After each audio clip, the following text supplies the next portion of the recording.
परिवार में आपको जय मसीह की। प्रभु पर किस तरह से विश्वास करना चाहिए, हम अपने विश्वास को किस तरह एक कदम और आगे लेकर जा सकते हैं। मत्ती के 14 अध्याय 28 और 29 वचन को पढ़ेंगे। पतरस नाव पर से उतरकर यीशु के पास जाने को पानी पर चलने लगा। आज सुबह यह घटना मुझे स्मरण आई और मैं सोचने लगा कि आपके साथ इस घटना की चर्चा करूं।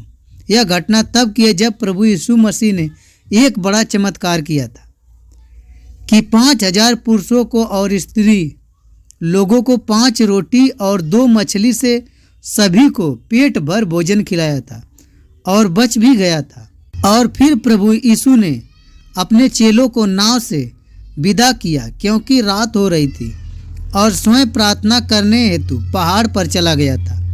आधी रात को जब उसके चेले समुद्र के बीच में थे तो एक बड़ी आंधी तूफान आया और उसके चेले घबरा गए। उन्हें लगा अब वह नहीं बचेंगे। तभी प्रभु यीशु मसीह पानी पर चलते हुए अपने चेलों को बचाने को आए और यह देखकर उसके चेले और भी घबरा गए। वो सोचने लगे यह भूत है, लेकिन प्रभु ने कहा घबराओ मत, मैं ही हूँ। समुद्र में आंधी तूफान शांत हो चुका था और सारे के सारे चेले चुपचाप यीशु को देख रहे थे।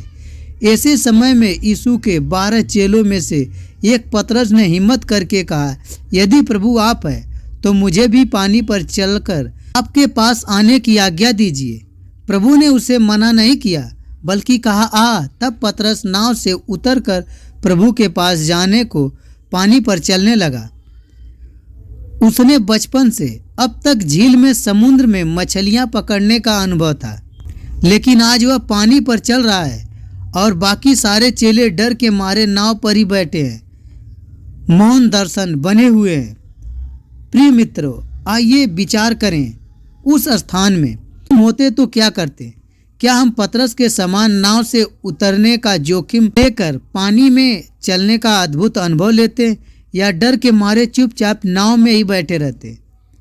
हम सबके पास एक ही जीवन है और किसी ने कहा है यह जीवन एक लेक है जिसमें कई लोग मैदान में उतरकर खेल का भरपूर आनंद लेते हैं और कई लोग जीवन भर किनारे बैठकर मैच को देखकर आनंद लेते हैं। वो जीवन में किसी भी प्रकार का कोई रिस्क नहीं लेना चाहते।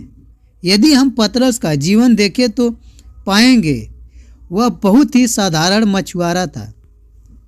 यह बात बात में गुस्सा हो जाता था और प्रभु यीशु मसीह जहाँ भी उसे लेकर गए वह वहाँ सो जाता था। एक बार उसने प्रभु को समझाना भी चाहा कि वो जो उपदेश दे रहे हैं वैसा नहीं देना चाहिए, लेकिन इतनी कमजोरियों के बावजूद उसने पानी में चलने की इच्छा जताई और पानी में चला भी।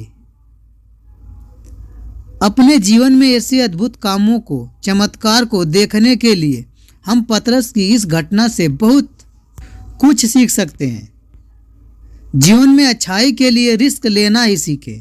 यदि हम अपने जीवन में चेलों के समान नाव के उस बची हुई जगह पर बैठे रहें तो उन तमाम आशीषों का आनंद लेने से वंचित रह पाएंगे जो हमारे जीवन में हो सकती है प्रभु के द्वारा।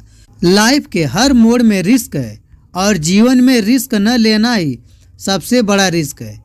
यदि जीवन का भरपूर आनंद प्राप्त करना है तो जोखिम तो उठाना ही पड़ेगा। निर्णय लें और कदम बढ़ाएं।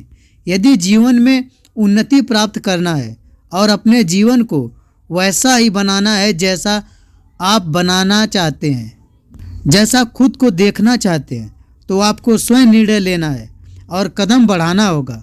हो सकता है खेल के मैदान के बाहर दर्शकों के लिए कुर्सियां बड़ी आरामदायक हो, लेकिन मेरी रुचि उनमें नहीं है। मैं इस जीवन में खेलने के लिए आया हूँ, क्योंकि मैं और आप दोनों जानते हैं आज तक जीवन में कभी भी कोई भी निराशा में रह के, किसी की बातों में रह के कभी अच्छी चीज़ को नहीं प्राप्त किया है। जीवन को पूरी तरह से जियो। जोखिम और संघर्ष जितना बड़ा होगा सफलता भी उतनी बड़ी होगी। खेल के मैदान में गिरेंगे तो भी चोट भी लग सकती है और कपड़े गंदे भी होंगे। पसीने से लथपथ होकर जब खेल का भरपूर आनंद लेंगे तो जब जीत होगी तो इनाम भी उसी को मिलेगा और जय जयकार भी उसी की होगी जो मैदान में उतर कर खेला था, न कि जो चुपचाप बैठकर खेल को देख रहा था। इफिसियों के 2 अध्याय 10 वचन के अनुसार हम सभी परमेश्वर के द्वारा बनाए गए मास्टरपीस हैं, मतलब सबसे बढ़िया रचना है, और उसने हमारे लिए पहले से ही कुछ बढ़िया भला काम करने के लिए रख छोड़ा है। और इस दुनिया में प्रभु की सेवा करना और आत्माओं को बचाने से बढ़कर और क्या बेहतर काम हो सकता है, जिसके लिए स्वयं प्रभु यीशु इस धरती पर मानव रूप लेकर आए। इससे बड़ा तो कोई काम ही नहीं। अगर इससे बड़ा काम होता प्रभु वही करते, मगर मानव से बचाने से बड़ा कोई काम नहीं। तो आइए उस भले काम को करने के लिए कंधे से कंधा मिलाएं और नरक जा रही आत्माओं को बचाएं, सुसमाचार पूरी दुनिया को सुनाएं और सारी आत्माओं को बचा के प्रभु में हम भी एक चेला बने। प्रभु के चेला जब हम बनेंगे, उसके जीवन में हम प्रवेश करेंगे, उसके बगीचे में हम रहेंगे, प्रभु हमें अपने साथ रखेगा। विश्वास करते हैं आज का वचन आपको बहुत कुछ सिखा दिया होगा।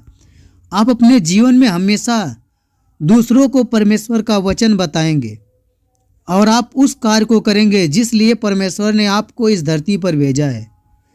अभी से आप तैयार हो जाएंगे, नहीं तो आपको बस सिर्फ बाहर से तालियां ही बजाना होगा। आपको कभी सक्सेस नहीं मिल सकता। सक्सेस पाना है, जीवन में सफलता को प्राप्त करना है, तो तैयार हो जाइए हर दुख तकलीफ को सहने के लिए। जीवन आपका है, प्रभु आपका इंतजार कर रहा है। इस धरती से लेके स्वर्ग तक आपका जीवन खुशहाली से भरा रहेगा।